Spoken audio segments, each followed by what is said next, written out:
Tuned into Jaded and Elated here. I'm sitting down with Jaded and Elated. Yeah, you like that? Ian. We got Ian Thornley here. We're at the Pyramid Cabaret in Winnipeg. And I guess first off, is this the first night of this tour, or are you guys on the road? Yeah, the first. They're calling it a leg. So Okay. it's the first night of the sort of West Coast run. So we're starting here and then sort of snaking our way to Vancouver. Okay. Your record, Secrets, Yep. just came out a couple months ago now. Oh, yeah. So how's that feel when you get something new out into the world and people start digesting it? Good. It's good. I mean, it's a little different because it's not a big rec thing. Being a sort of solo record, and I don't really want to call it that, but I mean, that's essentially what it is.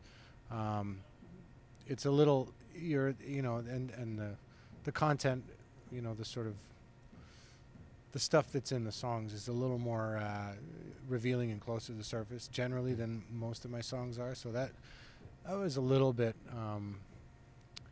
a little hesitant, a little freaked out. But the feedback has been great, so I can't really complain. It's been good. What freaks you out about? Is this just some personal it's just stuff? it's just personal stuff, and it's all right there. And I haven't really. The way that the record was made, I didn't really spend a lot of time sort of rewriting and constantly going over and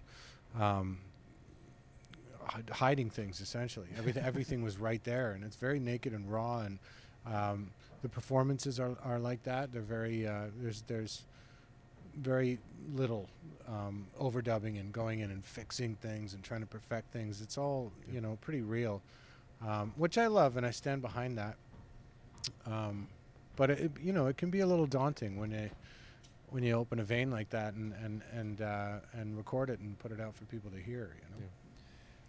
You guys did that in a cabin in Ontario, right? Spent a couple weeks, and did you go in 12 days? Yeah, knowing what you had, you went in, or did you guys kind of said, "I got some stuff, let's flesh it out"? Or yeah, it was more like that. It Okay. was. I mean, I knew we had more than enough material. And I think lyrically was pretty much complete by the time I'd gone in, but there wasn't a lot of demoing like there usually is for a big rec album. I just demo things to death, which I think is something I might want to change for the next record. I was speaking to somebody else about it, and like the last couple of big rec albums, like the demos were essentially exactly the same as the album. And that can take a bit of zip out of the recording sometimes, maybe just to me, but, it kind of feels like you spend too much time at the salad bar kind of thing, but this was, it was a real, like, we'd run the song and sort of work on the arrangement a little bit and then run through it a couple of times and then we were done. How do you sit down and say this is going to be an Ian Thornley record, these are big rec songs? What's in your head when you sit down to write a song? I don't know. They just kind of come out, and then a lot of it has to do with how you finish them and how you craft them. But I don't start writing and say, okay, I need to write for this record or that record. And something comes out and you just sort of follow it, and it tells you really what it wants to do and what it wants to be. And I've learned from trying to bend something into something it doesn't want to be. I've learned that that's not a good idea for me. So I just sort of, if I stumble on something that I think is worth recording, but might not suit a big rec album, then it's not like I throw it away. It just sort of, a lot of the songs were sort of sitting there waiting for a home, And then once everything sort of came together so quickly, and it was like, oh, we're going to work with Mark Howard, and I really had a sort of picture of what the record was going to be like, and all the subject matter was right there, and it just sort of it just literally wrote itself, and I just kind of was taking dictation, Was Mark someone that was on your list of producers to work with? Always, yeah. Because he's worked with, he's made some great records. Yeah. So, yeah. He's right over there. That's him. Oh yeah, he's doing live sound with you guys on the tour. That's crazy. No, he's and he's become a dear friend. And Okay. as soon as, like I say, as soon as his name came up, and we almost worked together about 5 or 6 years ago. But it just never happened for the scheduling and people more famous than me, or it's some guy named Robert Plant or some guy named Neil Young or whatever. Somebody got in the way. But no, it was a scheduling thing, and we had the Big Wreck thing, and it was the Albatross record was just coming out, something like that, and we were going to do this, sort of an acoustic vibey record, and then when this idea came back around, his name came back up, and it was like, oh yeah, and you just sort of hear like everything he does has a thing to it, has a sound, has a vibe, and as soon as you sort of think about the musicians that I wanted, like when I wanted to use Glenn and Dave and Mark, and it was like, okay, I can already hear the record. So well, it's an interesting record to me because I mean I'm someone I've followed your career since In Loving Memory of came cool, and I remember seeing the Thornley band before the Thornley record was out. I think that you guys were doing a tour, and or maybe it had just come out and I hadn't heard the record, whatever it was, but it was like, wow, this is so big and this is it's so different. And then hearing this, it's like these are very intimate songs, but they're also very big and full, and it's just this interesting progression throughout. Well, I hope so. Thank you, but I don't know. I hope that I'm learning, and I hope that I'm getting better as I go along. And it's not like I think I've learned more about what not to do, over the years, as far as wanting to please myself first, and whoever's like in the room creating, we're all putting it together. And I think that when you follow that, I think you'll be in good shape.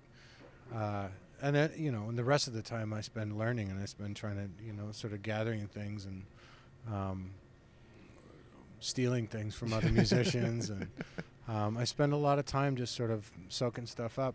And I've never taken something and tried to morph it into my own. It's just sort of something the more things you listen to sort of seep in there by osmosis, and eventually come out with your own stamp on it, hopefully. And I always say I'm still trying to find what that is. This record, I adore it, and it was made very differently than how I would normally make a record.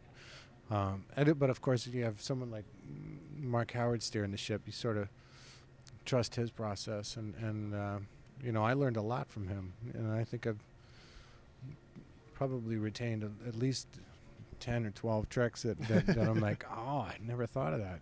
He's just he's got his own way of doing stuff, and there's nobody who makes records that sound like his. That's for sure. Going back a little bit, last question.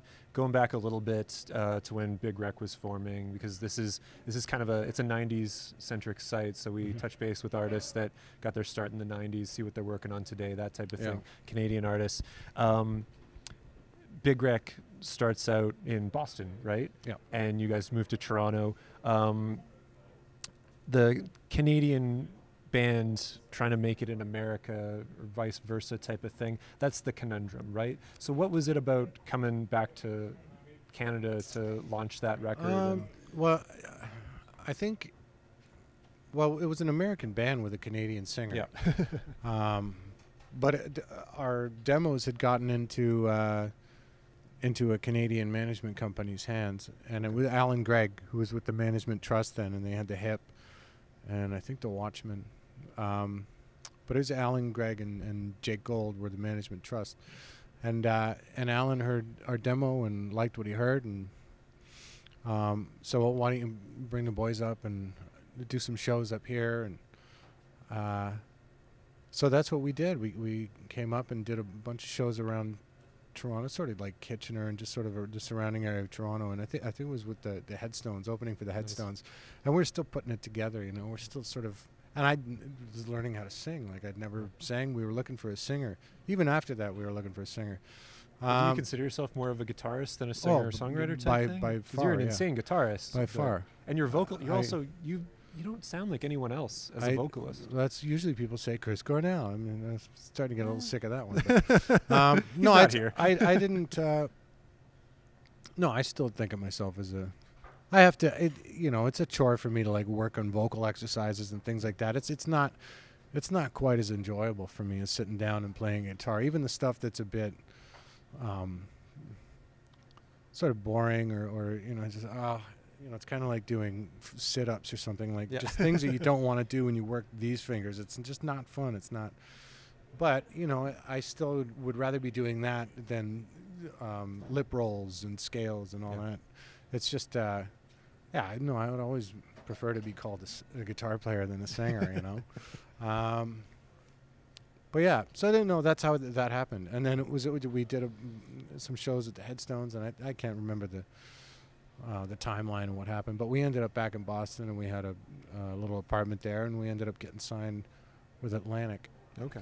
But the showcases were in Toronto. So it was, we were sort of back and forth between Boston and Toronto for a couple of years there. And it was, that was it. Cool. That's all I got. Anything else you want to add about the new record, or not that I can think of? Cool. Okay. Well, thanks for taking the time today. Cheers, and thanks. Thank Ian. you.